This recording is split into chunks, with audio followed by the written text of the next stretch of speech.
Oh, hello, I'm Barry Drew, and this is a children's story set to rhyme, and I hope you'll listen if you have the time. Badger's Bank. Beneath Romsley Ridge is Badger's Bank, part of Owley's rolling hill. The Badger family are warm and safe inside their home instead, under the roots of an old oak tree, protected from the wind and chill. Bill Badger rubs his eyes. Night time has come at last. The sun has gone away. For when all children go to sleep, for badgers it's their day. Brenda Badger tells her children, it's time to rise and shine. It's almost 9:30. They must make their beds and then it will be supper time. The Badger children go out to play.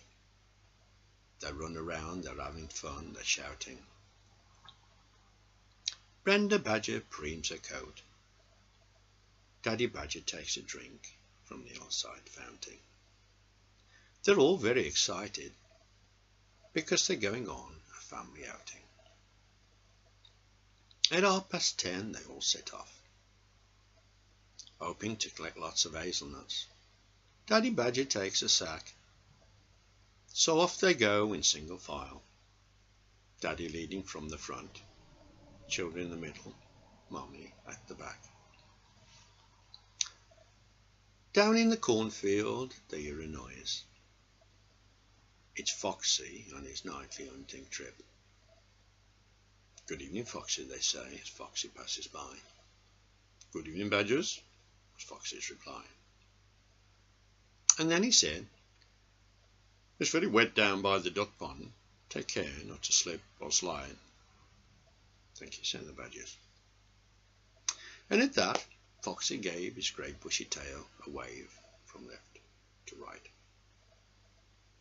and headed off in the direction of Meadow Farm and disappeared into the night. If you look very carefully, you could see the twinkling of the farmyard light. Bill Badger called after him, take care. Farmer Tom knows you want his chickens, and is waiting with his nephew, and has bought a brand new shotgun with 2 barrels just for you. But Foxy did not answer, so the Badgers carried on. Under a fence, across a road, then a field, and another. They came to Buttercup Meadow, and overhead a barn owl flew and landed in an oak tree and disappeared from view. The field was full of cows, but the Badgers, being very polite, said, good evening. But the cows did not answer. All they did was eat and eat and chew. Then finally one just said, moo. Bertie asked his mummy, what do cows really do? Mummy said, I don't know. As far as I know, all they do is eat and eat and chew. So the Badgers carried on. Across a road, then a field, then another. Just as before, father leading from the front, children in the middle, followed closely by their mother. Finally they came to Hazelnut Wood. Daddy Badger rubbed himself against a tree. He had an itchy back.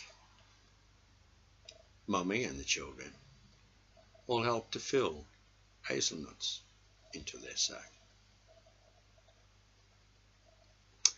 The Badger children were running round and having fun, just like girls and boys.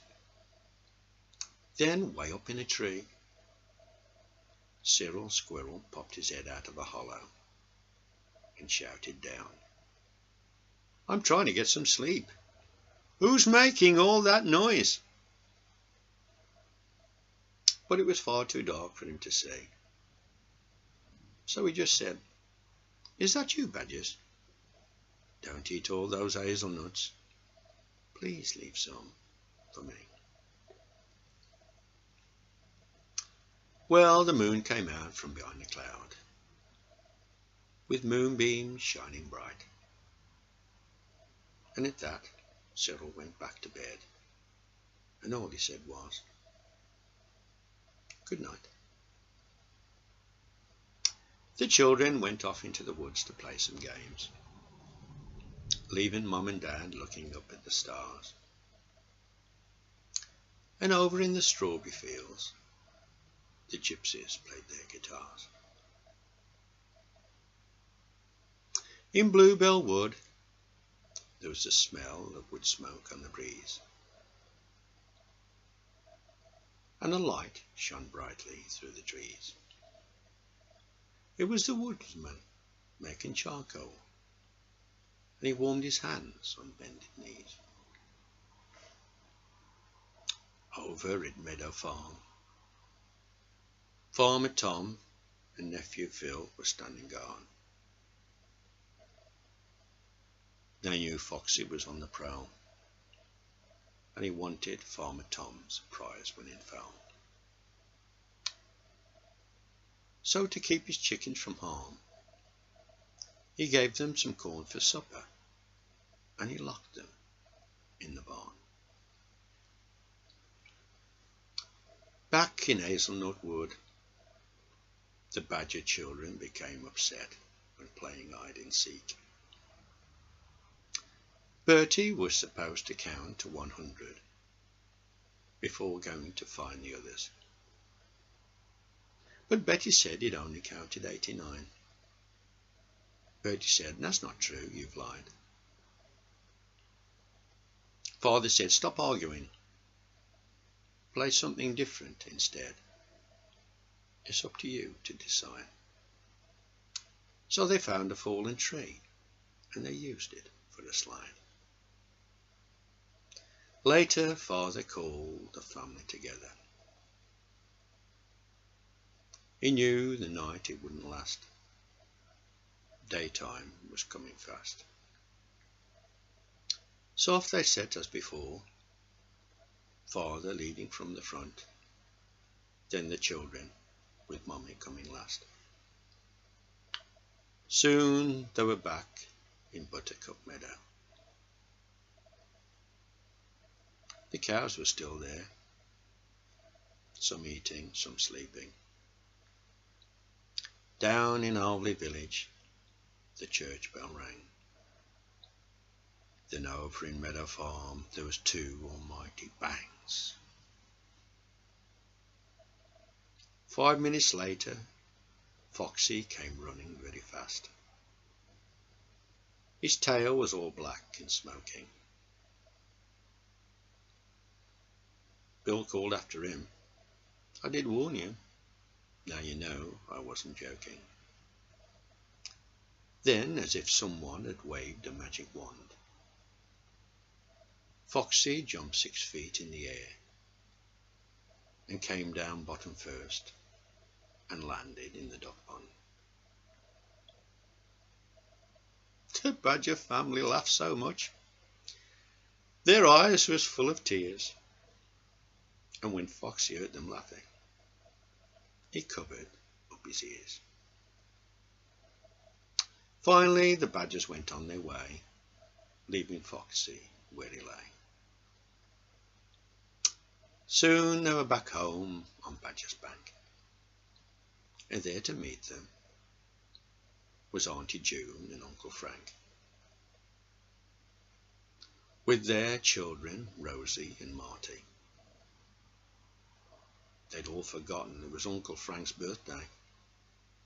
But quick as a flash, Bill said, "We've been to collect lots of hazelnuts, so we can all have a party.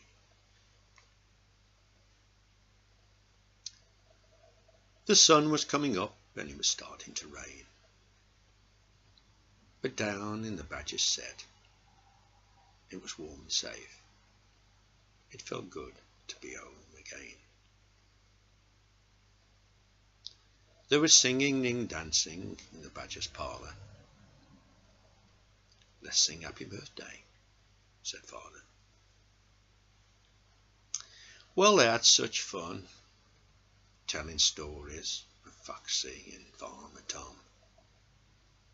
And soon all the hazelnuts had gone.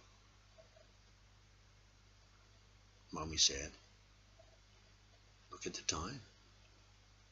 I don't know where the time has gone. It's almost 1:30. Well, the badgers went to sleep in their home and set. Uncle Frank and Auntie June and the children stayed the night in the badger's spare room. On fresh bare beds of clean straw.